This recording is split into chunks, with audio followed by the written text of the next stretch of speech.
میں جب اپنے کمرے میں آئی تو رومی دونوں ڈبے اپنی گود میں رکھے ہوئے تھی اور فرحات جیسے ہی ڈبے پہ ہاتھ رکھتا وہ اس کے ہاتھ پہ زور سے تھپڑ مار دیتی۔ وہ کہنے لگی ہاتھ پیچھے کرو، جب تک زویا نہیں آئے گی یہ ڈبے نہیں کھلیں گے۔ میں کمرے میں آئی تو اپنے آنسو صاف کر رہی تھی۔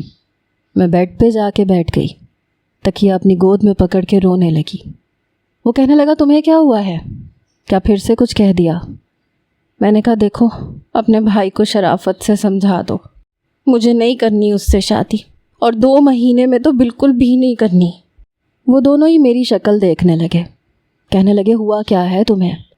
جب میں نے انہیں پوری بات بتائی تو فرحات کہنے لگا بس اتنی سی بات، ایسا کرتے ہیں پہلے پیزا کھاتے ہیں اس کے بعد سوچتے ہیں کہ کیا کرنا چاہیے۔ میں نے کہا بس تم ہو ہی مطلب کہ تمہیں پیزے کی پڑی ہوئی ہے، تم دونوں کھا لو، مجھے نہیں کھانا۔ میری ویسے بھی جبران کی بات سن کے بھوک مر چکی تھی، لیکن پھر بھی رومی نے مجھے پیزا کھانے پہ اصرار کیا۔ اس کے کہنے پہ بہت مشکل سے میں نے بس 2 سلائس ہی کھائے تھے۔ فرحات پیزا کھا کے کولڈ ڈرنک پیتے ہوئے کہنے لگا دیکھو شادی تو تمہاری جبران بھائی سے ہی ہونی تھی، چاہے 2 سال بعد ہو جاتی تو ابھی ہونے میں کیا حرج ہے؟ تعلیم تمہاری ویسے مکمل ہو چکی ہے، تھوڑا بہت وکالت کا شوق تم پورا کر چکی ہو، میرے خیال سے جبران بھائی کی بات اتنی بھی غلط نہیں ہے۔ میں نے کہا ہاں تم تو اپنے بھائی کی فیور میں ہی بولو گے نا، اور کون بولے گا اس کی فیور میں؟ پیزا میرا کھا رہے ہو موٹو اور سائیڈ اپنے بھائی کی لے رہے ہو۔ وہ ہنسنے لگا، کہنے لگا میں تو حق اور سچ کی بات کرتا ہوں، اور یہ بات بھی پکی ہے کہ اگر جبران بھائی کا نکاح تم سے نہ ہوا ہوتا تو یقیناً وہ شادی کر چکے ہوتے، 2 نہیں تو 1 بچہ تو ان کا ضرور ہوتا۔ میں نے کہا میں ابھی سونا چاہتی ہوں، جاؤ تم لوگ۔ میں بے حد پریشان تھی، پہلی بار ایسے لگا کہ واقعی یہ گھر اور گھر والے سب اسی کے ہیں، میرا کوئی نہیں ہے۔ میں ابھی شادی کرنا ہی نہیں چاہتی تھی، صرف اس لیے شادی کیوں کر لیتی کہ اس کی شادی کی عمر گزر رہی تھی۔ انہی سوچوں کو سوچتے ہوئے میری آنکھ لگ گئی۔ صبح مجھے اس لڑکے سے ملنے بھی جانا تھا جس کی والدہ کے رونے پہ میں اس کا کیس لینے کی حامی بھر چکی تھی۔ سچ تو یہ تھا کہ میں واقعی اس کیس کے بارے میں زیادہ کچھ نہیں جانتی تھی، سوائے اس کے جو کہ میڈیا میں شور مچا ہوا تھا، اور میڈیا میں آنے والی خبریں آدھی سے زیادہ جھوٹی ہوتی ہیں اور مرچ مسالوں کے ساتھ لگائی جاتی ہیں۔ اور دوسری بات، میرا سامنا جبران سے ہونا تھا، اور میں جانتی تھی کہ وہ اپنے کیس میں کس قدر محنت کرتا ہے۔ اسے ہرا کر یہ کیس جیتنا میرے لیے یہ بہت بڑا چیلنج تھا۔ میں صبح پہلے کورٹ گئی، وہاں سے سلمان کیس سے ملاقات کے لیے آرڈر لیے اور پھر سینٹرل جیل پہنچی۔ آرڈر دکھانے کے بعد ان سے کہا کہ میں سلمان کیس سے ملنا چاہتی ہوں۔ انسپکٹر نے ایک حوالدار کو بلایا، کہنے لگا کہ بی بی صاحبہ کو سلمان کیس کی جیل تک لے جاؤ۔ میں اسی کی ہمراہی میں جیل کے اندر گئی۔ حالانکہ دوپہر کا وقت تھا لیکن اندر اتنا اندھیرا تھا کہ بلب روشن تھے۔ بڑی سی راہداری تھی، دونوں اطراف میں جیلیں بنی ہوئی تھیں۔ جس جیل کے پاس مجھے لے کے کھڑا کیا گیا وہ باقی جیلوں سے قدرے چھوٹی تھی، اور اس میں وہ اکیلا تھا۔ پورا چہرہ زخمی تھا، ہونٹ کے قریب سے خون بہہ رہا تھا۔ یہی کوئی 27-28 سالہ جوان ہوگا، ہاتھ پہ بھی گہرے سرخ رنگ کے نشانات تھے، گھٹنوں کے گرد بازو لپیٹ کے بیٹھا ہوا تھا۔ حوالدار نے اسے سخت لہجے سے پکارا، سلمان کیس، یہ تمہاری وکیل ہے، تم سے ملنے آئی ہے۔ یہ سن کے اس نے ایک نظر مجھ پہ ڈالی، پھر رخ بدل گیا۔ وہ کہنے لگا مجھے کسی وکیل کی ضرورت نہیں ہے۔ میں نے حوالدار سے کہا کہ کیا میں کچھ دیر کے لیے اپنے کلائنٹ سے اکیلے میں بات کر سکتی ہوں؟ حوالدار وہاں سے جا چکا تھا، لیکن اس نوجوان نے میری طرف رخ نہیں کیا۔ وہ کہنے لگا آپ یہاں کیوں آئی ہیں؟ میں نے تو کسی وکیل کو ہائر نہیں کیا۔ میں نے کہا ہاں لیکن آپ کی والدہ نے، میری بات یہیں تک پہنچی تھی جب اس نے بڑی غصیلی نظر سے مجھے دیکھا۔ کہنے لگا مجھے اپنا کیس کسی سے نہیں لڑوانا، مجھے کسی بھی وکیل کی ضرورت نہیں ہے، امی کو میں سمجھا دوں گا، آپ یہاں سے جا سکتی ہیں۔ بڑے سخت لہجے میں اس نے کہا۔ میں نے کہا لیکن میں، وہ کہنے لگا تمہیں میری بات سمجھ میں نہیں آتی، میں نے کہا ہے کہ مجھے کسی وکیل کی ضرورت نہیں ہے۔ ایک ایک لفظ اس نے جما کے کہا۔ کہنے لگا جاؤ یہاں سے، آئندہ مت آنا۔ نہایت ہی بدتمیز قسم کا نوجوان تھا۔ میں کھڑی ہو گئی کہ نہیں تو نہ صحیح، لیکن جیسے ہی میں جانے لگی تو اس کی والدہ آ گئی۔ وہ بے تحاشا رو رہی تھیں۔ مجھے دیکھ کے کہنے لگی آپ میرے بیٹے کو بچا تو لیں گی نا؟ میں نے کہا آپ کا بیٹا بچنا چاہتا ہی نہیں ہے، اسے مرنے کا شوق ہے۔ میری بات سن کے برجستہ اس نوجوان نے مجھے دیکھا، وہ بھی بے حد غصے سے۔ اس کی والدہ نے جب اپنے بیٹے کو دیکھا تو کہنے لگی سلمان یہ کیا ہوا تمہیں؟ تمہارے ہونٹ کے پاس سے خون کیوں نکل رہا ہے؟ کیا ان ظالموں نے مارا ہے تمہیں؟ لیکن پولیس والے تو کہہ رہے تھے کہ ریمانڈ کے آرڈر ابھی جاری نہیں ہوئے، پھر یہ لوگ کیسے تم پہ ہاتھ اٹھا سکتے ہیں؟ ابھی تو تم مجرم ثابت نہیں ہوئے، کیوں مارا ان لوگوں نے تمہیں؟ یہ سن کے مجھے حیرت ہوئی تھی۔ میں نے کہا بنا ریمانڈ کے پولیس والے کس حق سے تشدد کر سکتے ہیں؟ وہ کہنے لگا اندھا قانون ہے۔ پھر اپنی ماں سے کہنے لگا امی آپ جائیں اور سمجھ لیں کہ آپ کا بیٹا مر گیا۔ وہ خاتون روئے جا رہی تھی۔ اس لڑکے کو اتنا مارا گیا تھا کہ وہ نہ ٹھیک سے بیٹھ پا رہا تھا نہ بات کر پا رہا تھا۔ اس کے ہاتھوں پہ سرخ نشان تھے، جیسے ڈنڈے کھانے سے اس کے ہاتھوں پہ سرخ نشان رہ گئے ہوں۔ مجھے اس نوجوان پہ ترس آیا تھا۔ میں نے کہا دیکھو مسٹر، تم جو کوئی بھی ہو، اگر تم مجرم بھی ہو تو بھی بنا ریمانڈ لیٹر کے تم پہ تشدد کرنا جرم ہے۔ قانون کے مطابق میں اس انسپکٹر پر کیس کر سکتی ہوں اور اسے 10 سال کی سزا ہو سکتی ہے۔ مجھے بتاؤ یہ سب کس نے کیا ہے؟ دیکھو جب تک تم مجھ سے بات نہیں کرو گے، مجھ پہ اعتبار نہیں کرو گے، میں تمہاری مدد نہیں کر سکتی۔ تم خواہ مخواہ خود پہ ظلم اور جبر برداشت کر رہے ہو۔ اس کی والدہ بھی کہنے لگیں کہ سلمان خدا کے لیے بیٹا، میں نے بڑی منت سماجت کی ہے وکیل صاحبہ کی، کوئی تمہارا کیس نہیں لے رہا تھا، بس ایک واحد یہی تیار ہوئی ہے، پلیز انہیں سچ سچ بتا دو کہ کیا ہوا تھا۔ میں جانتی ہوں میرا بیٹا ایسا کام نہیں کر سکتا، کسی بھی لڑکی کی عزت برباد نہیں کر سکتا۔ لیکن وہ نوجوان چلانے لگا، کہنے لگا امی آپ کو سمجھ کیوں نہیں آتی؟ وہ لوگ مجھے کسی صورت نہیں چھوڑیں گے، آپ میرے ساتھ ساتھ خود کو بہت بڑی مصیبت میں ڈال رہی ہیں۔ خدا کے لیے بھول جائیں کہ آپ کا کوئی بیٹا بھی تھا، سمجھے کہ سلمان پیدا ہوتے ہی مر گیا تھا۔ اس کا لہجہ ٹوٹا ہوا سا تھا۔ اس کی والدہ نے اپنے بیٹے کے سامنے ہاتھ جوڑے، کہنے لگی تمہیں اپنی ماں کا واسطہ ہے، خدا کے لیے تم وکیل صاحبہ کو سب کچھ بتا دو، ایک بار ہمیں بھی قسمت آزمانے دو، ہو سکتا ہے کوئی نہ کوئی راہ نکل آئے۔ 2 دن بعد پہلی پیشی تھی، لیکن اس لڑکے نے مجھے کچھ نہیں بتایا۔ اپنی والدہ سے کہنے لگا امی آپ جائیں، میں وکیل سے بات کر لوں گا۔ جیسے اس کی ماں روتے دھوتے وہاں سے گئی، وہ مجھ سے کہنے لگا آپ بھی جا سکتی ہیں۔ میں نے کہا پرسوں آپ کی پہلی پیشی ہے اور میں ہر بات سے بالکل انجان ہوں۔ وہ کہنے لگا مجھے کوئی بات کرنی ہی نہیں ہے، آپ جا سکتی ہیں۔ اس نوجوان کی بات سن کے مجھے اس پہ غصہ تو بہت آیا تھا، لیکن پھر بھی اس کی ماں کے آنسوؤں کو دیکھ کے میں سوچ چکی تھی کہ مجھے کیا کرنا ہے۔ اسی لیے 2 دن میں نے اپنے کیس پہ خود ہی محنت کی تھی۔ پہلی پیشی پہ میں کمرہ عدالت میں پہنچی تو سامنے کٹہرے میں سلمان قیس کھڑا تھا، جبران بھی وہیں موجود تھا۔ عدالت کی فضا میں گہری خاموشی طاری تھی، صرف فین کی ہلکی سی آواز سنائی دے رہی تھی۔ جج صاحب ابھی نہیں آئے تھے، لیکن ہر کوئی اپنی اپنی جگہ سنبھال چکا تھا۔ کٹہرے میں کھڑا سلیمان قیس آج بھی زخمی مگر چہرے پہ وہی ہٹ دھرمی اور بے نیازی لیے ہوئے کھڑا تھا۔ سامنے اس کی والدہ بیٹھی تسبیح کے دانے گرا رہی تھیں، ساتھ میں آنسو بھی بہا رہی تھیں۔ دوسری جانب اس لڑکی کا والد بھی بڑے غصے سے بیٹھا تھا، جس کی بیٹی کے ریپ اور قتل کا الزام سلمان قیس پہ تھا۔ میں ایک طرف کھڑی اپنے نوٹس ترتیب دے رہی تھی، سامنے جبران تھا جس کی آنکھوں میں آج بھی وہی اعتماد تھا، بلکہ کچھ زیادہ ہی تھا۔ اپنے پیپرز کی فائل پکڑے مجھے ہی دیکھ رہا تھا۔ جج صاحب کے آنے کا اعلان ہوا، سب اپنی نشستوں پہ بیٹھ گئے۔ کچھ ہی دیر میں جج نے اپنی کرسی سنبھال لی تھی۔ جج کی گھمبیر آواز گونجی، پہلی پیشی ہے مدعی اور مدعا علیہ دونوں کے وکلاء اپنے اپنے دلائل سے قبل اپنا تعارف کروا دیں۔ میں نے کھڑے ہو کے ادب سے کہا، مائی لارڈ، میں وکیل زویا جہانگیر سلمان کیس کی وکیل ہوں اور میں اس مقدمے کی نمائندگی کر رہی ہوں۔ جبران نے سکون سے اپنی جگہ سے کہا، مائی لارڈ، میں ایڈوکیٹ جبران مدعی کی طرف سے موجود ہوں۔ جج نے سر ہلایا، کہا، آپ دفاع میں کیا کہنا چاہتی ہیں مس زویا؟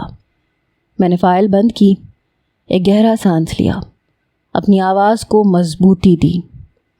می لارڈ، آج کی سماعت میں سب سے اہم سوال یہ نہیں ہے کہ میرے موکل نے جرم کیا ہے یا نہیں، بلکہ سوال یہ ہے کہ جب جرم کی تصدیق ابھی عدالتی کارروائی سے نہیں ہوئی تو جب تک عدالت فیصلہ نہ دے دے تب تک وہ ایک ملزم ہے، مجرم نہیں ہے۔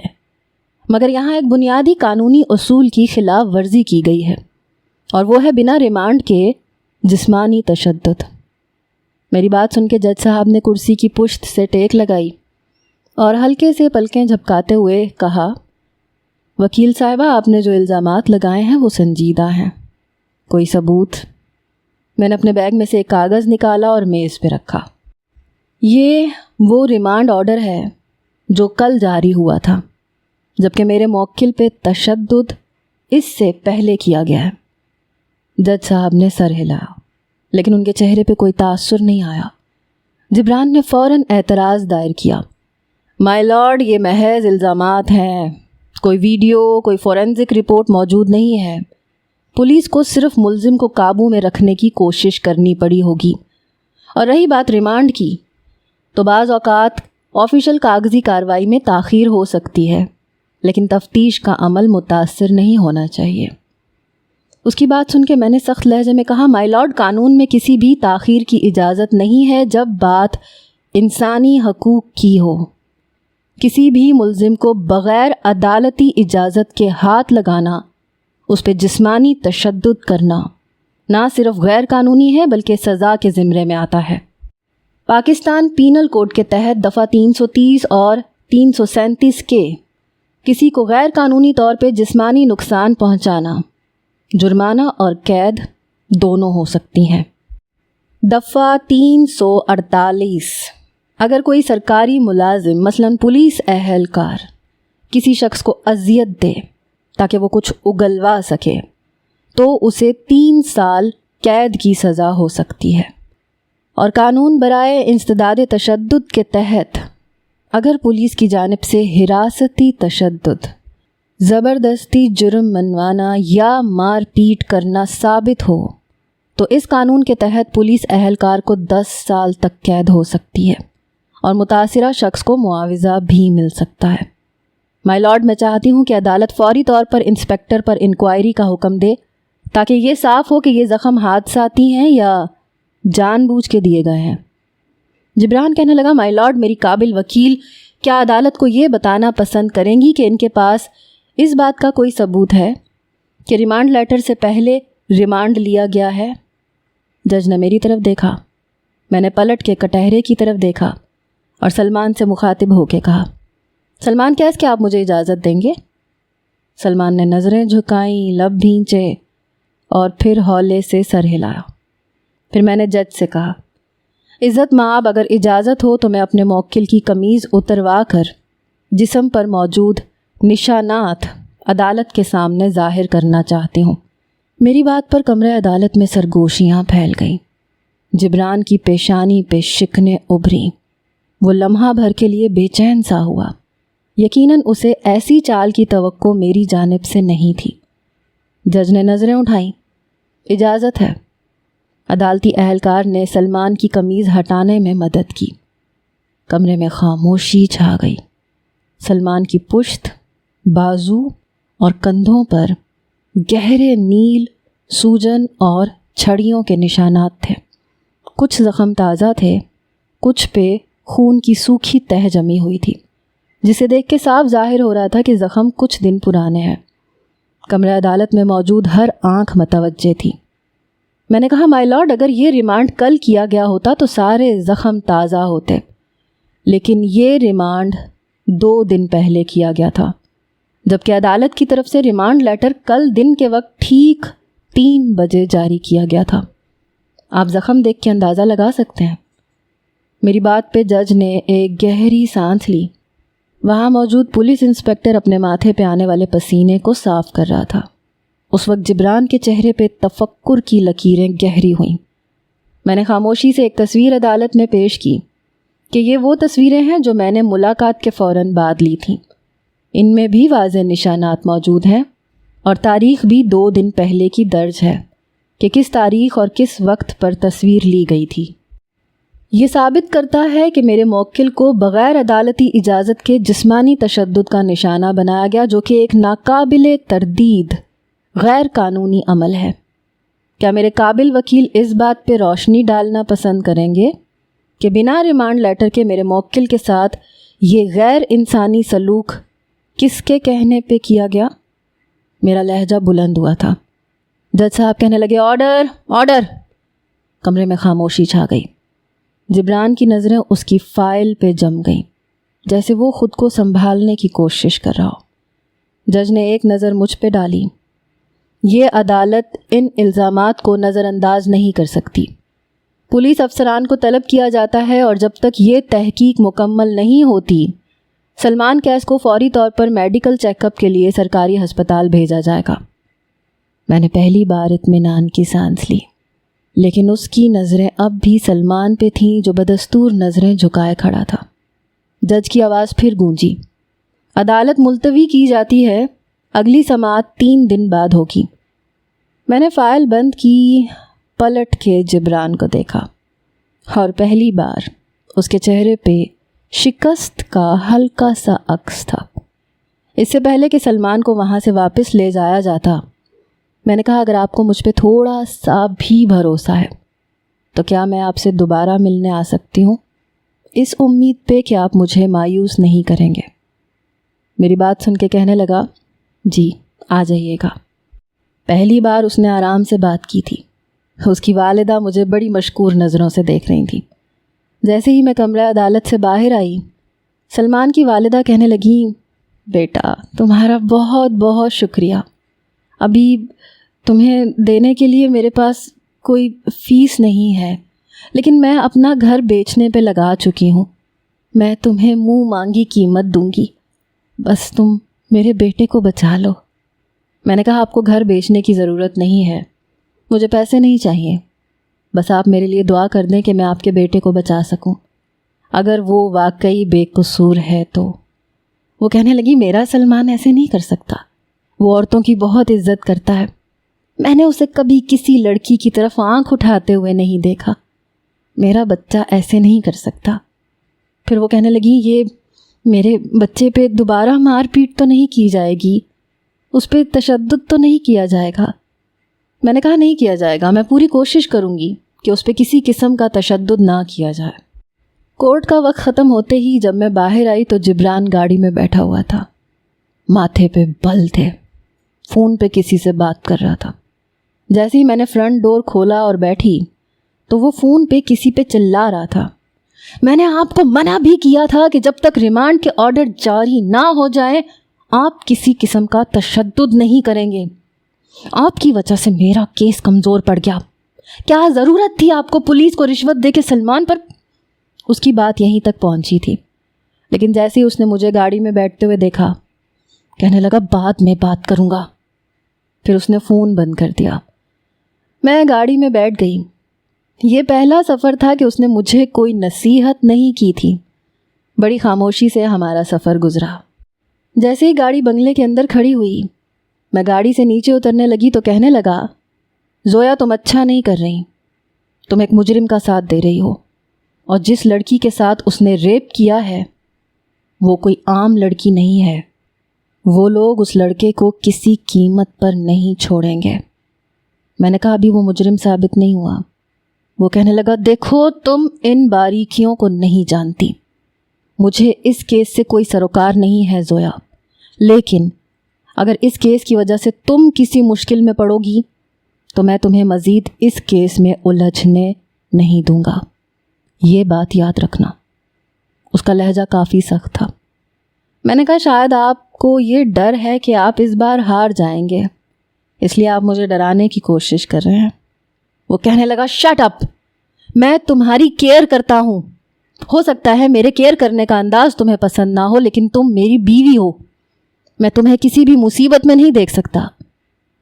میں نے کہا باقی سب چھوڑیں، یہ بتائیں کہ آج میں نے آپ کو لاجواب کیا کہ نہیں؟ میری بات سن کے وہ ذرا سا مسکرایا لیکن کچھ کہا نہیں، گاڑی سے نیچے اتر گیا۔ آج میں بے انتہا خوش تھی۔ بھری عدالت میں نے ایک ایسے نقطے کو پیش کیا تھا جس سے پولیس والے ایسی جرت آئندہ کسی مجرم پہ سوچ سمجھ کے کریں گے۔ اگلے روز میں پھر سے سینٹرل جیل گئی۔ اس بار پولیس انسپکٹر نے مجھے کہا آپ کچھ دیر بیٹھیں، آپ سے کچھ بات کرنی ہے بی بی جی۔ اس انسپکٹر کی ہوائیاں اڑی ہوئی تھیں۔ میں نے کہا جی کہیے۔ کہنے لگا دیکھیں آپ نے اپنے لیے بہت بڑی مشکل کھڑی کر دی ہے۔ آپ کو پتہ نہیں ہے اس لڑکے نے کس لڑکی کا ریپ کیا ہے، ساتھ ساتھ میں وہ اپنے پسینے پونچھ رہا تھا، ساتھ ساتھ مجھے دھمکانے کی کوشش کر رہا تھا۔ میں نے کہا یہ آپ کا مسئلہ نہیں ہے۔ کہنے لگا بی بی تمہیں پتہ بھی نہیں چلے گا کب غائب ہوئی اور کہاں سے غائب ہوئی، اس لڑکے کے کیس سے ہاتھ کھینچ لو ورنہ۔ میں نے کہا مجھے ڈرانے اور دھمکانے کے جرم میں تم پہ کون سی دفعہ لگتی ہے، یہ میں اچھے طریقے سے جانتی ہوں۔ اپنے کام سے کام رکھو، مجھے سلمان کیس سے ملنا ہے۔ وہ کہنے لگا لڑکی تم باز آ جاؤ ورنہ بہت پچھتاؤ گی۔ میں نے کہا فی الحال تو آپ کی بدحواسی دیکھ کے مجھے یہ لگ رہا ہے کہ جیسے سلمان کیس سے ریمانڈ آپ نے لیا تھا، وہ بھی بنا ریمانڈ لیٹر کے۔ اگر ایسا ہے تو پھر ڈرنا تو آپ کو چاہیے انسپکٹر صاحب۔ سامنے ٹیبل پہ رکھے ٹیشو باکس میں سے میں نے 2 ٹیشوز نکالے، اس انسپکٹر کی طرف بڑھائے۔ میں نے کہا پسینہ صاف کر لیں، کیونکہ اگر آپ نے ہی ایسا کیا ہے تو جو سوالات کمرہ عدالت میں آپ سے کروں گی آپ کے مزید پسینے چھوٹ جائیں گے، تب پسینہ صاف کرنے کا موقع نہیں ملے گا آپ کو۔ تب تک ایک پولیس اہلکار آ چکا تھا۔ وہ وہی تھا جس کے ساتھ میں پہلے سلمان کیس سے ملنے گئی تھی۔ میں اسی اہلکار کے ساتھ دوبارہ سے سلمان کیس کی جیل تک پہنچی۔ اس بار مجھے دیکھ کے وہ مسکرا رہا تھا۔ اہلکار کو میں نے واپس بھیج دیا۔ میں نے کہا کسی انسپکٹر نے تمہیں مارنے کی کوشش تو نہیں کی، تم پہ کوئی تشدد کرنے کی کوشش تو نہیں کی، تمہیں دھمکایا تو نہیں؟ کہنے لگا نہیں، مجھے کسی نے ہاتھ تک نہیں لگایا۔ باقی رہ گئی دھمکیاں تو وہ تو شاید آپ بھی سن کے آ رہی ہوں گی۔ یہ سن کے میں نے حیرت سے اس نوجوان کو دیکھا تھا، وہ کافی سمجھدار تھا۔ میں نے کہا وکیل بن کے دھمکیاں نہ سننی پڑے تو پاکستان میں وکالت کی ڈگری کا کوئی فائدہ نہیں ہوتا۔ وہ کہنے لگا پوچھیں کیا پوچھنا چاہتی ہیں؟ میں نے کہا تمہارا نمرا سلطان سے کیا تعلق تھا؟ میں ان کا باڈی گارڈ تھا۔ میں نے کہا کب سے کر رہے تھے یہ جاب؟ کہنے لگا پچھلے 6 ماہ سے۔ میں نے کہا کس قسم کی لڑکی تھی وہ؟ میرے اس سوال پہ اس نے نظریں چرائیں تھیں۔ کہنے لگا ایک سیاستدان کی بگڑی ہوئی بیٹی جیسی ہوتی ہے وہ بھی ویسی ہی تھی۔ میں نے کہا تم جانتے ہو کہ ریپ کس نے کیا ہے؟ میری اس بات پہ اس نے نفی میں سر ہلایا۔ وہ کہنے لگا نہیں۔ میں نے کہا کسی پہ شک ہے؟ کہنے لگا بہت سے لوگوں پہ ہے، لیکن وہ بھی کافی نامور ہیں، ان پہ کسی قسم کا کیس نہیں بن سکتا۔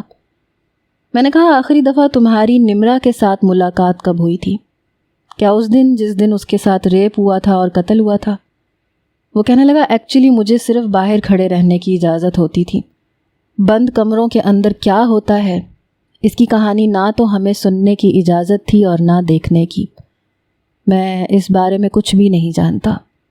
انہوں نے گاڑی ایک فلیٹ کے باہر کھڑی کروائی تھی، مجھ سے یہ کہا تھا کہ میں بلڈنگ کے نیچے ہی کھڑا رہوں، اس لیے میں کچھ بھی نہیں جانتا۔ 2 گھنٹے بعد اسی فلیٹ سے ان کی لاش کو نیچے پھینکا گیا تھا۔ ڈرائیور گاڑی لے جا چکا تھا کیونکہ اسے نمرا نے یہی حکم دیا تھا۔ وہاں صرف میں موجود تھا۔ اسے یوں فلیٹ سے نیچے گرتا دیکھ کے میں پریشان ہوا۔ میں اس کے پاس آیا، اسے ہلانے لگا، لیکن اسے دیکھ کے لگ رہا تھا جیسے اسے مار کے نیچے پھینکا گیا ہے، کیونکہ اگر وہ نیچے گر کے مرتی تو کچھ نہ کچھ حرکت اس کے وجود میں ضرور ہوتی۔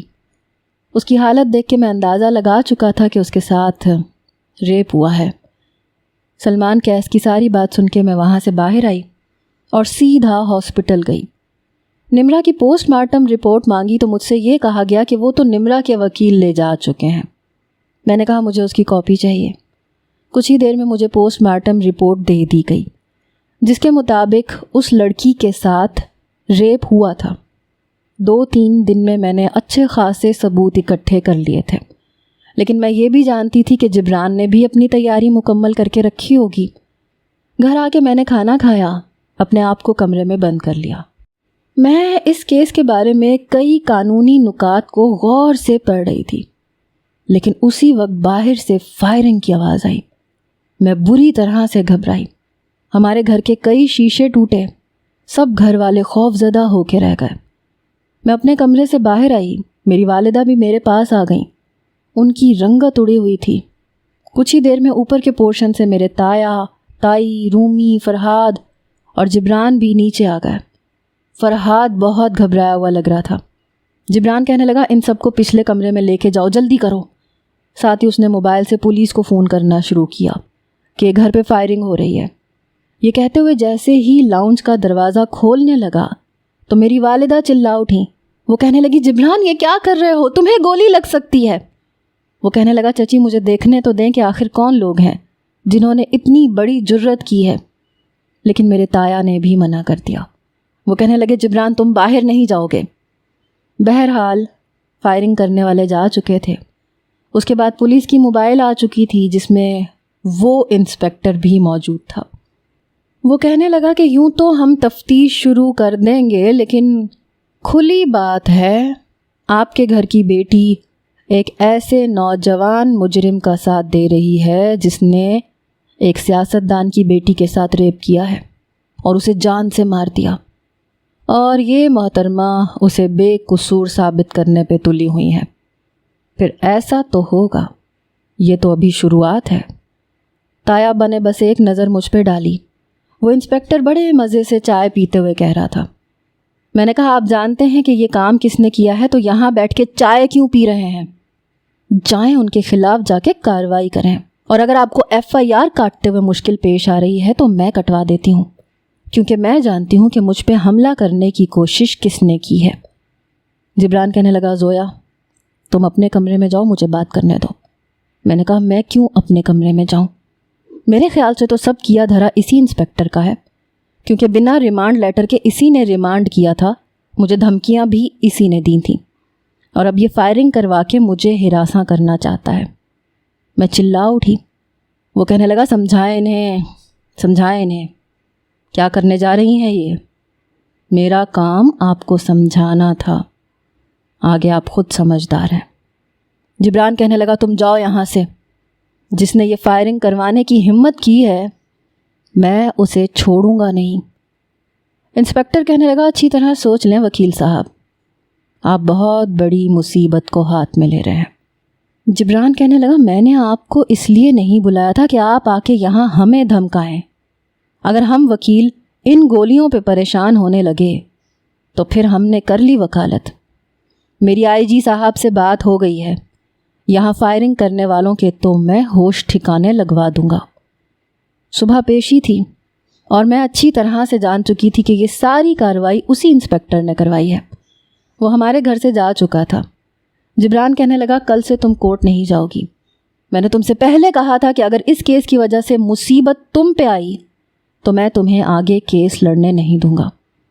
میں نے کہا اب تو یہ کیس میرے لیے اور بھی زیادہ اہم ہو گیا ہے اور میں ہر صورت صبح کورٹ جاؤں گی۔ یہ سن کے میری والدہ میرے پاس آ گئی۔ وہ کہنے لگی تمہارا دماغ تو خراب نہیں ہو گیا ہے، دوسروں کی مصیبت تم اپنے گلے میں کیوں ڈال رہی ہو؟ میں نے کہا اماں میں کسی کی بھی کوئی بات نہیں سنوں گی، میں نے بڑی مشکل سے سارے ثبوت اکٹھے کیے ہیں اور میں لازمی کل کورٹ جاؤں گی۔ جبران نے میرا بازو پکڑا اور مجھے کمرے میں لے گیا، پھر مجھے بیڈ پہ دھکیلا اور دروازہ بند کر دیا۔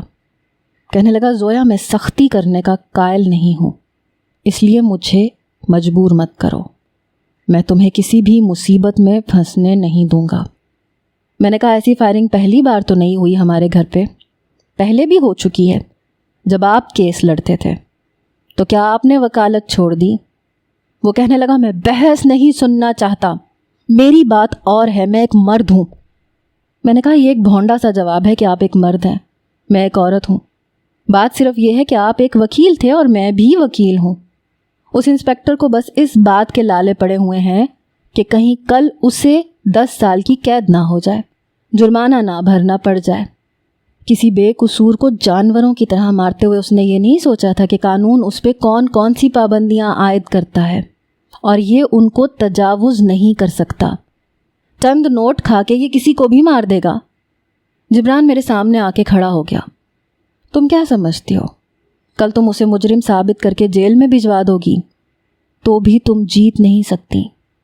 پھر اس نے اپنے موبائل سے مجھے چند ریکارڈنگز سنائی جن میں نمرا کا باپ جبران کو دھمکیاں دے رہا تھا کہ ایک طرف تم میری بیٹی کا کیس لڑ رہے ہو، دوسری طرف تمہاری کزن اس کے دشمن کا ساتھ دے رہی ہے۔ یہ تم دونوں کی ملی بھگت ہے۔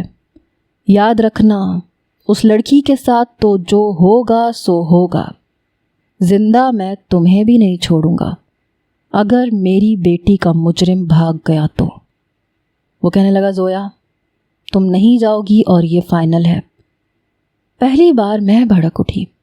میں نے کہا آپ کون ہوتے ہیں میرے لیے فیصلہ کرنے والے؟ میں نے آپ کو ایسا کوئی اختیار نہیں دیا۔ میں نے اس کیس پہ بہت محنت کی ہے اور میں لازمی جاؤں گی۔ وہ بڑے غصے سے مجھے دیکھ رہا تھا۔ میرا بازو پکڑ کے میری آنکھوں میں دیکھتے ہوئے کہنے لگا میں تمہارا سب کچھ ہوں، تمہیں روکنے کا حق رکھتا ہوں۔ میں نے کہا میں آپ سے بحث نہیں کرنا چاہتی، لیکن میں ہر صورت سلمان کو بچانے کی کوشش کروں گی کیونکہ وہ مجرم نہیں ہے۔ میری بات سن کے وہ کہنے لگا تمہیں کیوں ہمدردی ہے اس سے؟ کیا لگتا ہے تمہارا تم پہ قاتلانہ حملہ ہوا ہے؟ You idiot! اور تم ابھی تک بضد ہو۔ مجھے سمجھ نہیں آ رہا تم اس کیس میں اتنا انٹرسٹ کیوں لے رہی ہو۔ میں نے کہا جبران آپ نے جو سمجھنا ہے آپ سمجھ لیں، لیکن میں کل کو کورٹ ضرور جاؤں گی۔ وہ کہنے لگا اچھا۔ پھر اس نے گہری سانس لی، کہنے لگا تمہاری باتیں میری سمجھ سے باہر ہیں۔ دیکھو وکیل ہونے کا سب سے پہلا اصول یہ ہے کہ کیس کو کیس سمجھ کے حل کرو، اسے اپنی پرسنل لائف میں شامل مت کرو۔ اس لڑکے کی خاطر تم نہ چچی کی سننے کو تیار ہو، نہ میری بات کو اہمیت دے رہی ہو۔ میں نے کہا آپ کی نظر میں یہ ایک کیس ہوگا، لیکن میری نظر میں ایک بے قصور کو میں بچا نہ سکی تو میں اپنے آپ کو ایک ناکام انسان سمجھوں گی۔ مجھے ہر صورت سلمان کو رہا کروانا ہے اور وہ میں کروا کے رہوں گی۔ میری بات سن کے کہنے لگا اور اس کے بعد کیا کرو گی؟ وہ رہا ہو بھی گیا تو بھی مر جائے گا۔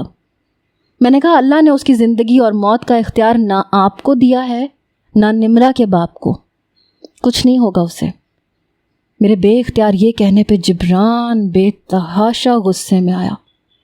یہی تو پوچھ رہا ہوں تم سے، کیا لگتا ہے تمہارا جسے بچانے کی خاطر تم کچھ بھی کرنے کو تیار ہو؟ اس بار اس کا لہجہ غضبناک تھا۔ زویا میرے لیے یہ کیس صرف ایک کیس ہے، تم اپنے رویے اور باتوں سے اسے میرے لیے ضد مت بناؤ۔ یہ نہ ہو کہ ہماری اگلی زندگی اس کیس کی وجہ سے ہمارے لیے ایک آزمائش بن جائے۔ بڑے غصے سے اس نے یہ بات کہی تھی۔ میں تمہارا دروازہ چاہوں تو لاک کر سکتا ہوں، تمہیں کورٹ جانے سے روکنا میرے لیے مشکل نہیں ہے، لیکن میں دروازہ لاک نہیں کروں گا۔ اگر تمہارے نزدیک میری اتنی سی بھی اہمیت ہے تو تم کل کورٹ نہیں جاؤ گی، اور اگر تم مجھے کورٹ میں نظر آئیں تو یاد رکھنا ہمارے بیچ بس ایک ہی رشتہ رہ جائے گا اور وہ ہوگا ضد کا۔ میں اگر اپنی ضد پہ آ گیا تو تمہارے ساتھ کیا کر گزروں گا تم سوچ بھی نہیں سکتی، اور اسے میری دھمکی مت سمجھنا۔ اس کی یہ بات سن کے میں اگلا لفظ نہیں بول پائی اور وہ یہ کہہ کے جا چکا تھا۔